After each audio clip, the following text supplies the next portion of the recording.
الذي امر الناس بالمعروف ونهاهم عن المنكر، واصلي واسلم على النبي الاكرم الذي ارشد الناس الى الامر بالمعروف والنهي عن المنكر، وعلى من نحى نحو النبي صلى الله عليه وسلم واتصل بصفاته.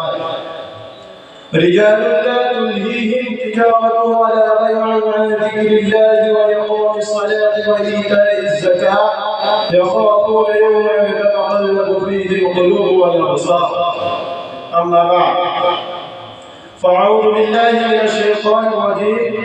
بسم الله الرحمن الرحيم. ولتكن منكم أمة يدعون إلى الخير ويأمرون بالمعروف وينهون عن المنكر وأولئك هم المفلحون. رئيس الحفلة المعطر وسادة البررة وزملاء الصالحين، إني أتمنى أن أخطب بين أيديكم خطبة يسيرة وجيزة حول موضوع الأمر بالمعروف والنهي عن المنكر، فالالتماس منكم جميعا أن ترغبوا في السماع والعمل بالمعروف والزهادة في المنكرات. إخواني في الإسلام، الله الذي خلق الجن والبشر يريد أن يدخل عباده في جنات عرضها السماوات والأرض، لذلك هدى الناس إلى الصراط المستقيم والشؤون التي تهديهم إلى الجنة والرضوان.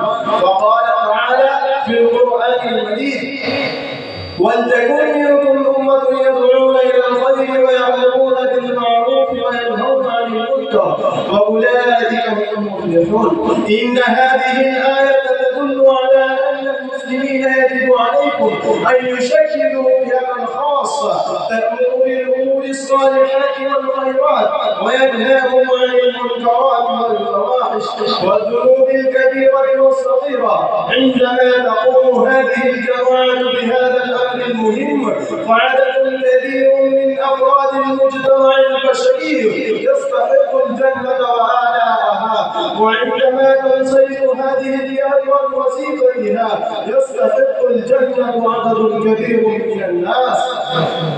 العذاب الخالد والجزاء الدائم المرضي. إخواني، ألا تعلمون أن أبرز صفات المؤمنين والمؤمنات أنهم يأمرون بالمعروف إذا وجدوا الفرصة وينهون عن المنكرات والفواحش إذا منحوا الوقت لهذا العمل الجليل، كما ذكر الله تعالى في كتابه الخالد الباقي إلى يوم القيامة. والمؤمنون والمؤمنات بعضهم أولياء بعض، يأمرون بالمعروف وينهون عن المنكر ويقيمون الصلاة ويؤتون الزكاة. ثم ذكر إقام الصلاة وإيتاء الزكاة. هذا الضرب من الذكر يدل على أهمية الأمر بالصلاة والزكاة والخير والفلاح والسعادة والنهي عن الشرك وشرب الخمر والزنا والكذب والمكر والظلم والجور والكبرياء والكفر بالله والفسق والفجور. حينما يأمر الأمر بالمعروف والنهي عن المنكر في مجالسه ومحافله، في بيته وحجرته، في درسه وتعليمه، يترك الله تعالى قبول دعوات العبد. لا يتوجه الله الخالق الجليل إلى دعاء العبد ولا يقبله إذا ضر العبد إلى دعوة الله، مع أن الله تعالى يعلن في التنزيل العزيز: ادعوني أستجب لكم، نحن أقرب إليه من حبل الوريد. لأن العبد ترك الأمر المهم الذي وجب عليه القيام به. هذا هو الذي ذكر النبي الكريم صلى الله عليه وسلم في حديثه، حيث يقول: لتأمرن بالمعروف ولتنهون عن المنكر أو ليوشكن الله أن يبعث عليكم عقابا ثم تدعونه فلا يستجيب لكم. وفي عهد الصحابة الكرام الجيل الإسلامي الأول كان الصحابة يدعون ربهم في مجالسهم ومساجدهم ويقبل الله تعالى دعوتهم. لذلك الأعداء والحاقدون على الإسلام كانوا يخافون الإسلام والمسلمين ويرهبون ولا يجترئون على الهجوم عليهم، ولكن في هذه الأوقات الإسلام والمسلمون صاروا مثل ريشة الطير، لا يخاف أعداء الإسلام والحاقدون على الدين من المسلمين شيئا، وهم يريدون أن يطفئوا نور الله تعالى، نور الإسلام بأفواههم، ولكن الله تعالى أراد أن يتم نوره ولو كره الكافرون.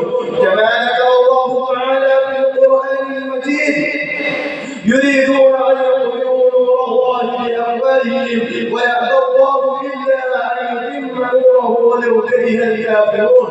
فيا أيها الإخوان، قوموا بالأمر بالمعروف والنهي عن المنكر، كونوا أقوياء شجاعا على الكفار والفجار، كونوا شجاعا أقوياء على أعدائكم أعداء الإسلام والمسلمين. هذا هو سبيل النجاة من الكفر وطريق النور إلى الجنة.